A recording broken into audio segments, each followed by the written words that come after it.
buong interview niya po, mga kababayan, ay talagang sobrang nagkakalat itong si Sara.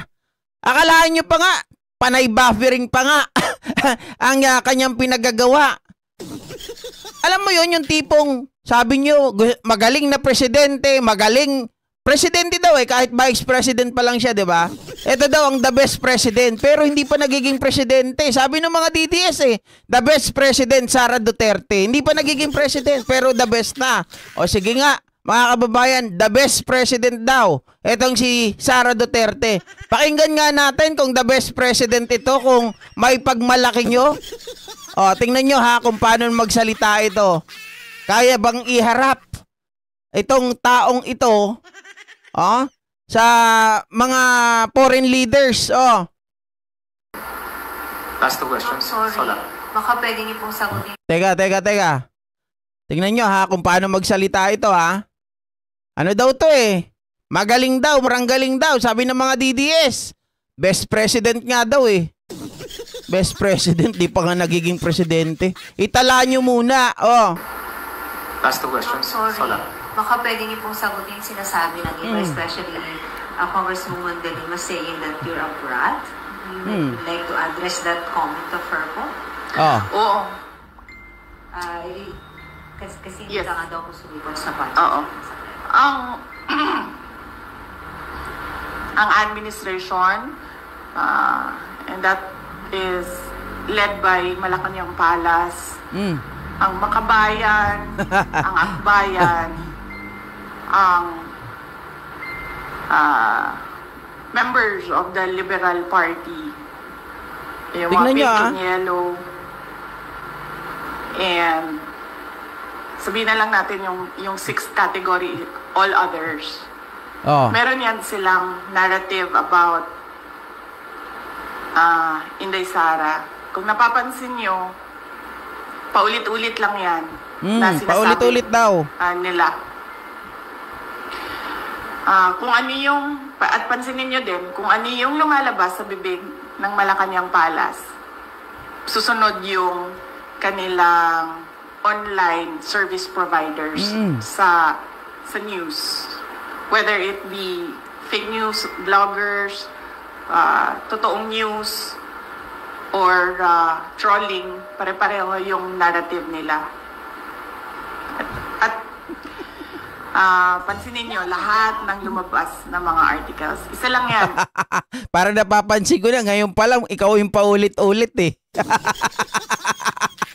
Wala ka na ba ibang sasabihin? Anak ka ng baka, mas malala ka pa sa akin Ay! Sinasabi nila, number 1, pro-China. Okay. Number 2, brat. Number 3, Lucaret. Crazy. At number 4, nakalimutan ko yung isa. Diba mas malala pa sa akin to Sabi Lito Braga, nonsense talaga. Mas magaling pa ang vlogger niya.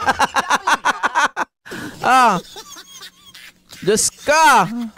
Sara, paano kaya to naging vice president Sa bagay, impluwensya. Paano kaya naging vice mayor itong taong ito? Paulit-ulit lang yan sila At confidential fund. Ilustay. Yan. Ulitin niya ulit yan. China, brat, luka-luka, at confidential funds. 4 lang yan. Pansinin nyo, inuulit-ulit nila yan. Hoping siguro na one of those will stick sa image or sa reputation para makasira sa atin. Ano yan? Kulang yan sa kulang sa energy. Baka hindi nakatira ng gamot yan. Baka hindi nyo pinatira ng gamot. Hindi nyo binigyan. BP, very poor. So, hindi ako nagtataka na magsasabi ng ganyan si Leila de Lima. Yung word na brat, ginagamit nila lagi yan. And more than that, hindi naman kasi parent ang House of Representatives for them to say kailangan disiplinahin ang Vice President. Dahil sa totoo lang, ang tawag nga natin sa kanila mga buaya, di ba? Ganun yung general perception for all members of House of Representatives. So wala silang moral ascendancy Naku po. over the office. Pag di mo kayang ipaliwanag, manira ka na lang. ganon ang tirada. Duterte. Pag di kayang ipaliwanag, nagbabaper ka, slow mo, manira ka. Sabi niya ganon, hindi naman kasi parent ang House of Representatives.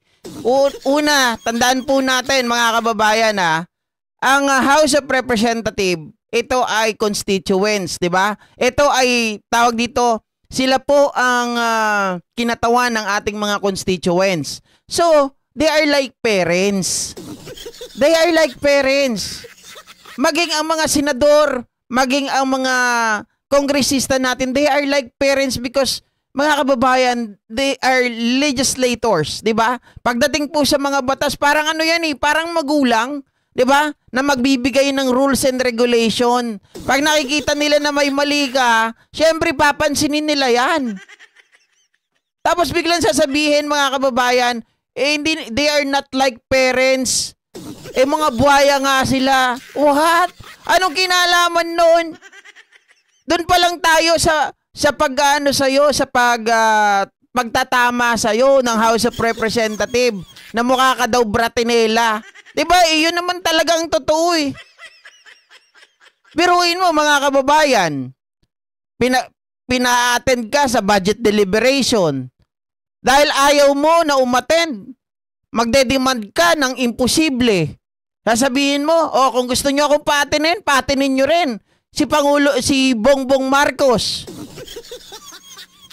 Unang-una, magkaiba kayo, 'di ba? Magkaiba kayo. Ang presidente may ginagawa. Ikaw, lakwatsa lang. At ang tanging ano lang talaga sa iyo, Sara, ikaw ang papalit sa pangulo kapag namatay ang pangulo. May nangyari sa pangulo na hindi maganda. Pag siya po ay nabaldado, 'yon ikaw ang kapalit. Pero hindi mo pwedeng saklawan, sabihan ng Pangulo na kailangan ganito ang Do you think? Would you believe? Angat ka sa Pangulo? Kami alam namin. Angat-angat ka talaga sa Pangulo. Oo, angat. Ibang angat, di ba?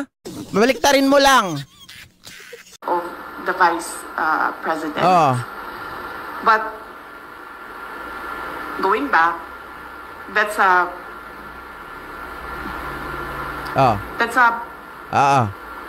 messaging narrative of anti-Duterte. No, not anti-Duterte. Anti-Sara Duterte. Diyos ko. Messaging narrative nila. Nasa message board yan nila. Sa mga anti-Sara Duterte. Yan, paulit-ulit yan sila. Pro-China, luka-luka, confidential funds, at brat. Konti lang tuloy ang nanonood Sabi dito ng caption, ma'am, paano ka po magpresidente kung di mo kaya salita ng straight English? Tagalog nga mga kababayan, nahihirapan Di ba? Hirap na hirap nga mag-concise ng kanyang statement. Diyos ko, mga kababayan, hindi natin alam kung saan papunta yung kanyang mga sinasabi. Dapat naman bago kayo humarap sa press con, magkaroon muna kayo ng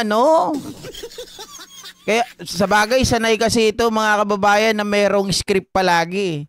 Sanay ito, si Sara Duterte na dapat may advance questionnaire. Oo, ganun ang tipo nila advance questionnaire para hindi po mawala. Baka maligaw. Anak ng baka. Tingnan nyo, ganong klase, magsalit. Tingnan mo, wala nanonood sa kanya, Tapos, eto pa, mga kababayan, matindi pa to, Wala namang ginagawa itong gobyerno na ito. Kundi number 1, mamulitika, at number Bisaya man jud si Inday, sabi ni Zara Rurke. Hindi, kung Bisaya man siya, 'di ba sabi nila mga Bisaya magaling daw yan mag-English eh. At saka Zara Rurke, naging vice mayor, naging vice president ka. Sana naman mga kababayan, dapat ikaw ay magaling kang speaker. 'Di ba? Magaling kang speaker dapat. Alam mo kung paano magsalita ng maayos, matino, at talagang yung yung statement mo ay mayroong patutunguhan. Yung may makakain naman po tayo. Yung may mapapakinabangan tayo, hindi kagaya nito. Oh. Bobo, nakakainis pakinggan. budget ng Pilipinas sa korupsyon. So yan lang yun. Ang ginagawa nila, sir, sa totoo lang, meron ba kayong nakikitang project? Wala. Diba? So, ibig sabihin, wala na silang ibang objective Sisang loading sa kanilang pagkaupo dyan sa administrasyon, kundi mamulitika, and ang end goal nila is perpetuation in power. Sinabi ko na yan noon pa. And paano nila gagawin yon ay syempre ubusin nila yung kaban ng bayan sa korupsyon. Wala namang ginagawa itong gobyerno. Wala daw ginagawa ang Pangulo. Wala daw ginagawa ang gobyernong ito. Eh, ikaw kaya, tanungin lang natin, ano kaya ginagawa mo? Ha? Lakwat Sara? Jasmine Marimar? Imbes na makatulong ka sa gobyernong ito, ikaw pa ang pahirap, ikaw pa yung nagpapabigat. Diba, Agata sa ice cream? Oy, hindi pala mga BFF ko from Camarines Sur. Sabi ni Ray Agayon, kapag to maging president, aalis na ako sa Earth. Punta na akong planetang Namek. Mahirap na, baka maging tanga at bobo ako. Mga kababayan, sabi ko nga po ang hirap nito mga ka-GP kapag halimbawa itong naging presidente tapos ganito siya sumagot. 'Di ba? Nako, pagtatawanan po tayo talaga ng ibang bansa.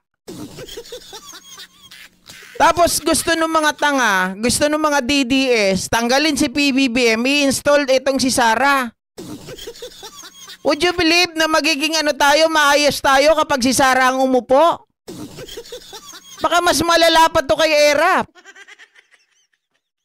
Diba? Diyos mio. Mga ka-GP Natics, Vice President cannot be able to speak straight English. Okinawa, Japan.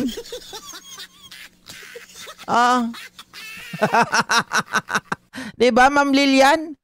Ito talaga yung walang ginagawa. Ay, sa bagay, meron naman pala. Meron. Araw-araw ba naman siraan ang administrasyon Edi, Ma'am Plerida Luna, wala talaga silang makikita. Dahil, alam mo naman, kapag talagang kalaban ng gobyerno, wala yan makikitang maganda. Ang makikita lang yan, kahit mayroong maganda, sasabihin, walang ginagawa. Eto, tingnan nyo pa to. Sa opisina ninyo na ayusin naman nila yung picture ko. Yung picture na gamitin nila, yung maganda ako, wag yung pangit ako. Wala akong pakialam kung anong sasabihin ng inyong outfit about sa akin. Basta paniguraduhin lang nila na maganda yung picture ko. Wala daw siyang pakialam kung ano sasabihin ng media outfit. Wag lang, basta siguraduhin lang maganda daw yung picture niya. Anak ng baka. Wala kaming pakialam dun sa picture. Ang tinitingnan nga namin yung utak mo, kaya lang wala Bakit yung mga kalaban ko, maganda yung mga picture na ginagamit nila? Bakit pangit yung picture na ginagamit? Sana yung mga tiga-Office of the Vice President, padalhan nyo nga ito siya ng mga magagandang picture ko para yun ang gamitin nila. Please lang. Hindi ko, ma'am. Napansin mo yun, ma'am.